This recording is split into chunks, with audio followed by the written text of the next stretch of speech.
আমরা আপনি আব্দুল্লাহ বিন আব্দুর রাজ্জাক, আপনি বলছেন কিভাবে যেতে হবে বলেন।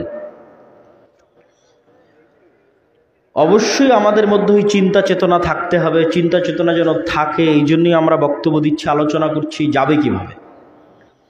যাওয়ার এক নম্বর শর্ত হচ্ছে ঈসা আলাইহিস সালাতু ওয়াস সালামের ক্ষেত্রে আল্লাহর নবী বলছেন তিনি ন্যায় বিচার প্রতিষ্ঠা করবেন। ঈসা আলাইহিস সালাম যদি নিজে ন্যায়পরায়ণ না হয়, কেমনে ন্যায় বিচার প্রতিষ্ঠা করবে? এটা কি সম্ভব? ঈসা আলাইহিস সালাম যদি ন্যায় বিচার পৃথিবীতে প্রতিষ্ঠা করতে চায়, আগে ঈসা আলাইহিস সালামকে নিজেকে ন্যায়পরায়ণ হতে হবে, তবেই তিনি পৃথিবীতে ন্যায় বিচার প্রতিষ্ঠা করতে পারবেন। তাহলে আমরা যদি বলি যে আমরা ক্ষমতায় যাব ইসলামের নামে আল্লাহর দয়ায়, তো ইসলামের নামে আল্লাহর দয়ায় যেই ক্ষমতায় যাবেন, ওই ক্ষমতার এক নম্বর শর্ত ন্যায় বিচার প্রতিষ্ঠা করা।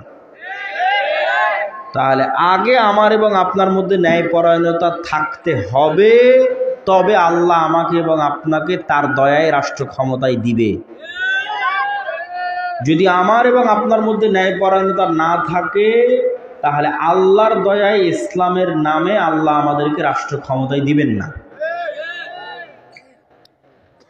আমি যদি আরো স্পষ্ট করে বলি, ধরেন আমরা আজকে মঞ্চে দাঁড়িয়ে বক্তব্যের আলোচনায় গত 16 বছর কত দুর্নীতি হয়েছে তার বিবরণ দিচ্ছি।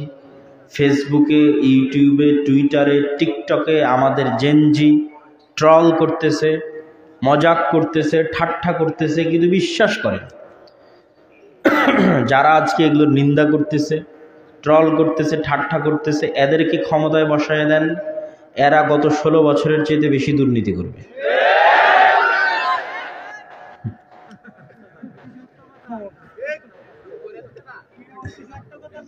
জি,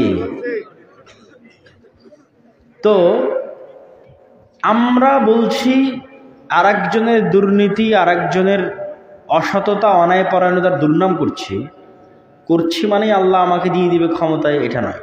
আল্লাহ সুবহানাহু ওয়া তাআলা জানেন যে আপনাকে ক্ষমতায় দিলে আপনি ওর চেয়ে বড় দুর্নীতিবাজ হবেন।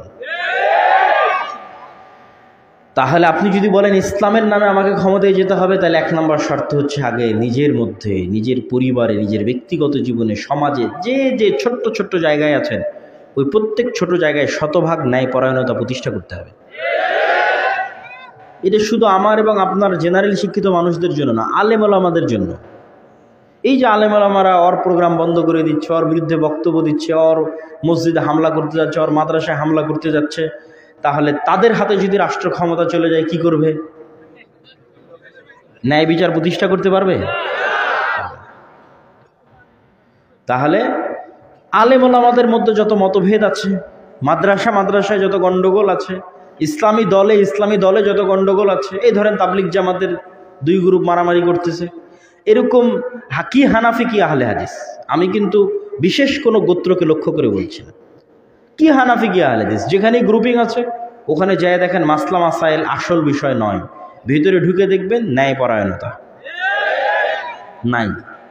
তাহলে যে তার দলের মধ্যে ন্যায় প্রতিষ্ঠা করতে পারল না, তার মাদ্রাসায় ন্যায় প্রতিষ্ঠা করতে পারল না, তার মসজিদে পারল না, আল্লাহ সুবহানাহু ওয়া তাআলার ঠেকা পড়েনি যে তাকে রাষ্ট্র ক্ষমতায় দিবে। রাষ্ট্র ক্ষমতায় দিলেও আরো অনেক বড় জালেম হয়ে যাবে। এই জন্য আল্লাহ তাকে আল্লাহর দয়ায় রাষ্ট্র ক্ষমতা দিবে না।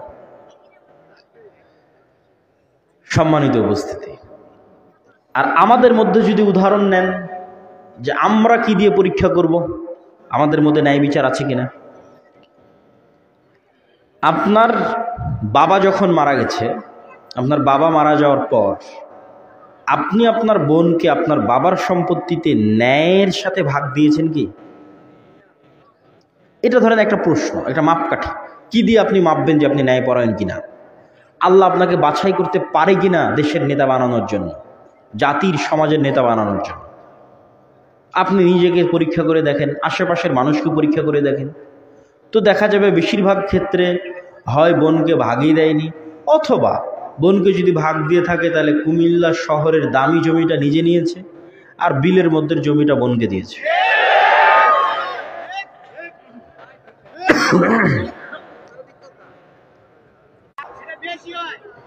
তো যখন যখন যৌতুকের ভিত্তিতে কোনো বিবাহ হয়, আপনার দৃষ্টিতে কি মনে হয়? আমি কিন্তু ইবাদতের আলোচনা করছি না, ন্যায় অন্যায় মানে মানুষের সাথে।